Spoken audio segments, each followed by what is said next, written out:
Coucou.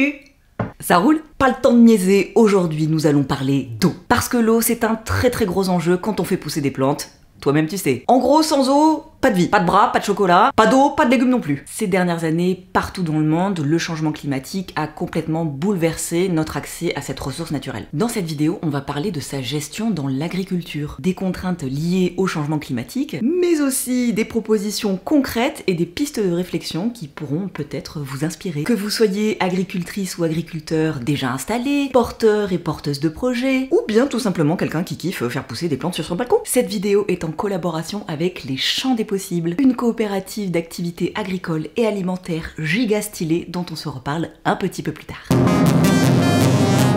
Alors quand on regarde le volume total d'eau présente sur Terre, ça peut paraître énorme. Mais l'eau douce que l'on retrouve principalement dans les lacs, les glaciers, les cours d'eau, les nappes souterraines, représente moins de 3% de la surface, dont 2/3 sous forme de glace. En plus, c'est même pas bien réparti selon les régions du monde, donc compliqué. En France, l'agriculture est le secteur qui consomme le plus d'eau en irriguant. Je mets des guillemets parce qu'en soi, une plante, elle redonne quasi la totalité de ce qu'elle absorbe. Mais cette eau prélevée par la plante n'est pas restituée localement. En gros, quand on arrose, la plante évapotranspire, l'eau réintègre alors le cycle sous forme de vapeur, dans les nuages quoi, avant de retomber ailleurs, souvent très loin et sous forme de précipitation. Vous voyez? Avec les grandes sécheresses qu'on a connues ces dernières années, la demande en eau pour l'irrigation augmente, y compris dans les zones où habituellement il n'y avait pas de problème. En fait, les cultures ont besoin de plus d'eau parce qu'elles en perdent davantage par évapotranspiration. Et quand bien même on aurait de l'eau, encore faut-il qu'elle soit de qualité. En France, plusieurs milliers de captages d'eau à destination de la consommation humaine ont été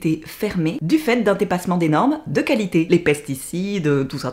Et retraiter l'eau, bah ça prend du temps et ça coûte cher sa mamie. Alors que fait-on? L'agriculture va-t-elle manquer d'eau? Tous les types d'agriculture? Quel modèle agricole souhaite-t-on pour le futur? Ben, il est temps d'aller sur le terrain, donner la parole aux principaux concernés. Je vous propose l'interview croisée de 3 agricultrices et agriculteurs qui vont nous partager leurs pratiques et réflexions autour de la gestion de l'eau dans leur ferme. On va apprendre encore des tonnes de trucs, je le sens. Direction le 91 avec la caméra et surtout son petit carnet de notes. C'est parti.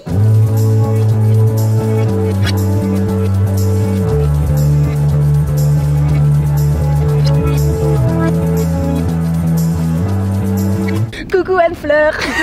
Ça fait 3 fois qu'on l'a refait parce qu'il y a des avions qui passent. On te connaît sur cette chaîne, mais pour les nouveaux arrivants, qui es-tu et où sommes-nous? Alors nous sommes sur la ferme du Pas de Côté. C'est une ferme collective qui fournit à la fois des AMAP, il y a 3 personnes et demie qui fournissent des AMAP et 2 personnes qui fournissent les marchés. Voilà, moi je suis dans la team marché parce que j'adore faire des blagues au marché. Qui je suis? Je suis maraîchère et je cultive à peu près 40 légumes différents toute l'année. Du coup oui, la question de l'eau elle est cruciale, mais il y a énormément d'autres choses qui sont cruciales. Il y a aussi la température, le soleil, la gestion au global de l'implantation des cultures, le désherbage, tout ça. Tout ça est très lié, donc tout est compliqué.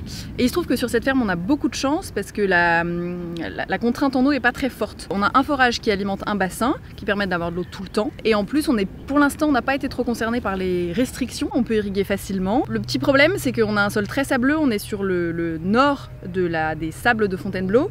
Et du coup, c'est un sol très filtrant, donc l'eau reste pas. Alors, est-ce que tu as des techniques particulières mises en place justement pour utiliser l'eau? Alors il y a plusieurs choses, il y a comment on met l'eau dans le sol et ensuite comment on la garde là. On utilise beaucoup de paillage, que ce soit du paillage naturel comme du foin ou du fumier frais ou des paillages en toile tissée ou des paillages en toile complètement étanches, pour les courges notamment, ça permet de vraiment bien garder l'humidité en dessous. Comment on apporte de l'eau dans le sol? Il y a en goutte à goutte, donc ça c'est surtout dans les serres, et sinon dehors c'est par aspersion. Donc par aspersion c'est la manière qui consomme le plus d'eau, parce qu'on envoie de l'eau dans l'air, et le but c'est de faire en sorte de faire ça le plus tard possible dans la nuit, pour que l'eau ne s'évapore pas, que l'air soit pas trop chaud, et que l'eau tombe effectivement au sol au lieu de repartir direct dans les nuages. Donc ça veut dire que tu te lèves toutes les nuits pour aller arroser? Eh ben non. Alors il y a des maraîchers qui font ça, hein, parce qu'il faut se lever pour allumer et pour éteindre en général. C'est vraiment très relou, big up à eux. Nous on a la chance d'avoir depuis cette année une minuterie sur notre arrosage. Donc en fait quand on lance l'arrosage on peut dire bon bah ça va arroser 3 heures. C'est pas l'idéal parce qu'on arrose en aspersion, mais on n'a pas d'autre solution pour l'instant. Ce qui est sûr, c'est qu'on voit bien l'impact des canicules sur les plantes. Par exemple, ça fait mûrir les tomates très fort. Ça fait aussi avorter les fleurs de certains légumes comme les tomates et les aubergines. J'ai commencé à apprendre le maraîchage à Menton sur la Méditerranée, donc c'est un espèce de le four solaire finalement. C'est la montagne qui tombe dans la mer sur la Méditerranée. Du coup, la température monte très vite. Et il y avait des maladies ou des ravageurs que j'ai découvert là-bas, que maintenant je retrouve ici, alors qu'avant on ne les retrouvait pas ici, notamment les araignées rouges qui sont en fait des acariens. Mais voilà, il y en avait là-bas dehors et ici on en a sous serre par exemple. Du coup, la manière de gérer les acariens dans une serre, ça va être d'augmenter l'hygrométrie et du coup de faire des aspersions rapide, genre 10 minutes, enfin de quoi avoir à peu près 1 mm qui tombe. Mais voilà, là on utilise de l'eau par exemple pour humidifier l'atmosphère et du coup pour contenir les ravageurs.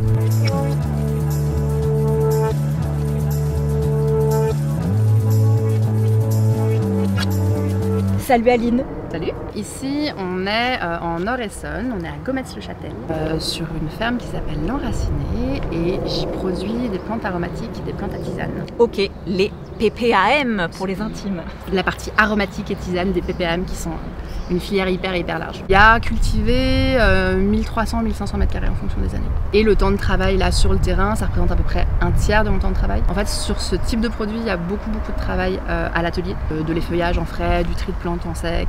Toi, ici, comment tu gères ta ressource? Déjà, je suis sur un système qui est un peu particulier, je suis sur l'eau de ville, parce que avoir un forage sur mon type de production avec les types de besoins en eau que j'ai et même les chiffres d'affaires que je fais, c'est irrentabilisable. Mais je consomme en gros, je vais pas vous noyer avec des chiffres, donc l'idée c'est plutôt faire un équivalent, ce que consomme un ménage, une famille de 4 personnes à l'année. Donc je m'attendais à plus. Pas énormément, non, c'est pas énormément. D'abord parce que j'arrose peu, j'essaye vraiment de donner le strict minimum. La plupart en fait des PAM n'ont pas forcément besoin d'énormément d'eau, en tout cas toutes les méditerranéennes. Et après il y a certaines plantes où on n'a pas trop le choix, toutes les plantes à fleurs, il faut quand même qu'elles aient de l'humidité pour pouvoir faire des fleurs d'un calibre suffisant, ne serait-ce que pour que quand on récolte, on ait une fleur qui vaille le coup d'être récoltée et pas des toutes petites choses, peut-être très concentrées, mais comme de toute façon nous on retire l'eau, on s'en fiche de la concentration initiale. J'ai quelques cultures qui sont bâchées. Au départ c'était essentiellement pour des enjeux de désherbage, et en fait c'est aussi de plus en plus pour des enjeux de préservation de l'humidité. Donc je m'étais beaucoup dit plus ça ira et moins je bâcherai, et en fait plus ça va et plus je bâche. Ce qui est le plus révélateur, c'est que quand je suis arrivée ici, il y a une mare de ruissellement à l'entrée du terrain qui est en fait une mare qui a été créée par le propriétaire, mais qui récolte juste les eaux de pluie. Et la première saison, elle a débordé, il y en avait plein la rue et j'étais genre ouh, j'ai une ressource géniale, je vais pouvoir taper là-dedans. Donc j'ai acheté une pompe, j'ai mis en place un tuyau pour pouvoir taper dedans, etc. Mais en fait, elle a plus jamais été pleine. En fait, il pleut plus du tout de la même façon déjà. On le sent vraiment massivement. Il a beaucoup plu là en début de saison, mais en fait c'était plus du tout pratique. C'est-à-dire que c'était trop tard pour recharger les nappes. C'était pile au moment où nous on voulait implanter, on voulait travailler le sol et on ne pouvait pas. Ça fait effectivement bouger pas mal de choses. Là plus ça va et plus je me dis qu'il y a des implantations que je vais faire à l'automne. Parce qu'au printemps je ne peux pas. Je peux pas rentrer dans mon terrain alors que je travaille de façon non mécanisée, mais même comme ça, je peux pas travailler. Là, je vois qu'on est quand même entouré de bosquets, d'arbres. Est-ce que tu sens vraiment que ça peut jouer sur la rétention des eaux? Alors moi, j'ai eu la chance de récupérer ce terrain qui est du coup un ancien verger, mais donc qui a été arraché. Et j'ai décidé de garder toute la biodiversité sur place, donc notamment le prunier énorme sous lequel on est. C'est pas du tout pratique, hein, de fait, ça fait que j'ai mes planches de culture qui sont un peu en train de se caler entre l'aubépine là-bas, le pommier ici, le prunier, parce que je voulais vraiment les laisser en place. Ce qui me semble évident, c'est que si j'avais tout à raser, comme ça m'a été conseillé, donc tout labourer, mettre un engrais vert et pouvoir partir derrière, ça aurait été probablement plus intéressant d'un point de vue désherbage pour moi. Mais par contre, c'est sûr que aussi bien en termes de biodiversité, du coup tout ce qui est lutte contre les parasites, etc. d'un côté, mais même évidemment en termes de retenue d'eau, on ne serait pas du tout dans les mêmes conditions. Pareil, au départ, je m'étais dit, je vais garder mes passe-pieds très peu enherbés, et plus ça va, plus en fait je laisse même mes cultures s'enherber. Alors sur des cultures qui sont déjà implantées, qu'on s'entende bien, sur des cultures de première année, je leur fais pas ça, mais sur des cultures qui sont déjà implantées, une grosse spécificité de mon métier, c'est que j'ai beaucoup de pérennes en fait. Et du coup, je passe pas d'eau dessus, je passe pas de temps de travail en désherbage. C'est probable que j'ai des moins bons rendements que si je mettais de l'eau, mais en fait, tout mis bout à bout, entre le prix de l'eau, mon temps de travail, etc., finalement, je me retrouve.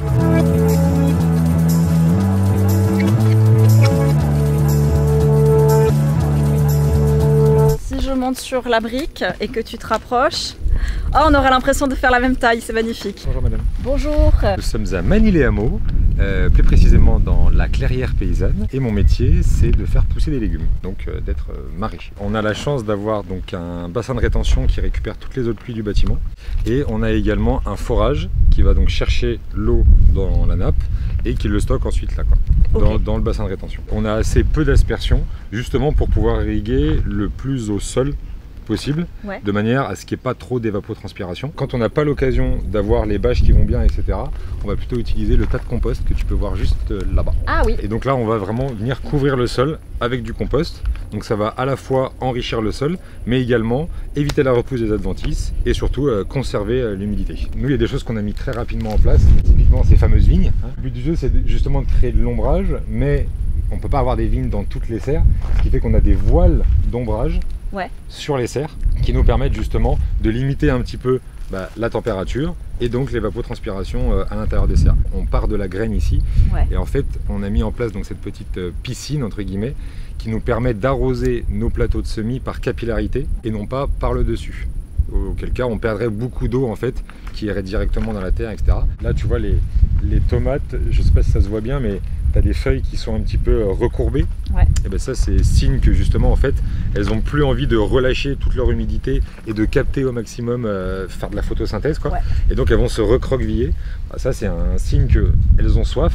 En revanche, c'est pas pour autant qu'on va essayer d'aller plus les arroser. Elles s'organisent. Nous on récolte les graines des tomates qu'on a fait pousser une année N-1, on les réutilise en année N, en se disant qu'elles auront peut-être un petit peu acquis dans leur patrimoine génétique le fait que il n'y a pas tant d'eau que ça et donc il faut pousser malgré tout. Dit aussi que d'un point de vue gustatif, tu vois, si tu stresses entre guillemets un petit peu les légumes, tu auras sans doute moins de productivité, ça c'est sûr et certain. En revanche, tu peux avoir effectivement des légumes qui auront des qualités gustatives un peu plus fortes. En tout cas, nous, ce qu'on essaye de faire à notre échelle, c'est d'aggrader le sol, de mettre le plus possible de matière organique dedans, de reboiser aussi, de mettre des arbres partout. Bah oui, les petites surfaces comme ça, le local, le bio, moi c'est le modèle en lequel je crois. Imaginez plus de double activité, quitte à se relayer même sur une même production. Déjà, ça permettrait qu'il y ait beaucoup plus de gens qui les mettent dans la terre et ça, de toute façon, ça va être nécessaire et puis ça permet de prendre conscience et aller effectivement vers des solutions qui peuvent te permettre d'être un tout petit peu moins rentable par unité de surface et du coup des choses qui seront moins gourmandes en eau à des périodes où il n'y a pas d'eau. Purée, ça m'a donné envie de me brumiser la face cette histoire. Vous l'avez vu, il n'y a pas de solution miracle, hein, ce n'était pas l'enjeu de cette vidéo. L'idée était plutôt de parler de différents exemples, adaptés en fonction des situations, des terrains. Pour résumer, je pense qu'on peut dire que l'évolution de l'agriculture, elle se doit systémique. Elle doit aller au-delà de sa seule production ou de sa seule gestion de l'eau. On l'a vu, il y a plein de leviers intéressants, inspirés de l'agroécologie, du maraîchage sur sol vivant ou encore de la permaculture. On a parlé par exemple de la diversification des variétés, qui peut réduire la vulnérabilité des plantes et favoriser leur résilience. On a aussi parlé de couverture des sols, avec de la paille, de la toile tissée, du compost. Ces couvertures protègent contre l'érosion, stockent le carbone, augmentent la réserve en eau et apportent de la matière organique. Pas dégueu comme technique. L'efficience de l'irrigation est aussi un gros sujet. Les systèmes les plus récents de micro-aspersion, goutte à goutte, qui soient en surface ou en terrée, sont souvent équipés de contrôleurs électroniques localisés. Et ça va permettre d'apporter l'eau en bonne quantité et au bon moment. Ça coûte souvent cher, hein, c'est ce qui a été dit, mais ça peut peut-être valoir le coup sur le long terme. On peut aussi s'inspirer de l'agroécologie en installant des haies, des bosquets, des fossés, des mares. Tout ça favorise à fond la biodiversité, la rétention des eaux, mais aussi, et on y pense moins, la qualité de l'eau. Et puis le dernier levier, ce serait évidemment l'accompagnement des agricultrices et des agriculteurs dans la transformation de leurs pratiques, bien sûr. Un processus long et complexe qui nécessite un soutien de l'État et des régions. On revient toujours à la politique à un moment. Ça me fait une transition parfaite pour vous parler des champs des possibles. Les champs des possibles, c'est une coopérative dont je vous ai déjà parlé à plusieurs reprises sur cette chaîne. Elle facilite l'installation des paysannes et des paysans en Île-de-France, que ce soit dans les activités de maraîchage, d'arboriculture, de grande culture, d'apiculture, d'animation pédagogique, et même dans les activités de transformation alimentaire. Leur grand projet que je trouve absolument génialissime, c'est le test d'activité. Le test d'activité, ça permet de tester son projet en grandeur nature. Parce que comme d'hab, ce qu'on a sur le papier vs la réalité, c'est souvent pas la même chose. La porteuse ou le porteur de projet va pouvoir vérifier ses compétences et prendre le temps de se former. Il va pouvoir évaluer la faisabilité technique et économique de son projet et puis développer son réseau en vue de son installation. Ça aussi, le réseau, c'est très important. Alors si vous avez envie de vous lancer dans l'agriculture et que vous avez besoin d'être accompagné, je vous recommande très chaleureusement les Champs des Possibles, qui est vraiment une structure comme ça. Pour cette vidéo, je me suis aussi beaucoup documentée sur le site de l'INRAE qui a réalisé un dossier très complet sur ce sujet de l'eau dans l'agriculture. Je vous le mets dans la barre d'infos avec toujours pareil, plein d'autres ressources. N'hésitez pas non plus à consulter les agences de l'eau de votre région. Ce sont des établissements publics dont la mission est de gérer et préserver nos ressources en eau. J'ai envie de dire pour conclure que l'agriculture est certes une grande consommatrice d'eau, mais aussi l'une des grandes solutions pour limiter le changement climatique. Et ça, c'est forcément à condition de l'orienter vers des pratiques adaptées. Vous voyez comme j'oriente ? Hâte d'avoir vos retours en commentaire, que je lis toujours avec beaucoup d'attention. Je vous embrasse fort, plantez tout, hydratez-vous, love sur vous.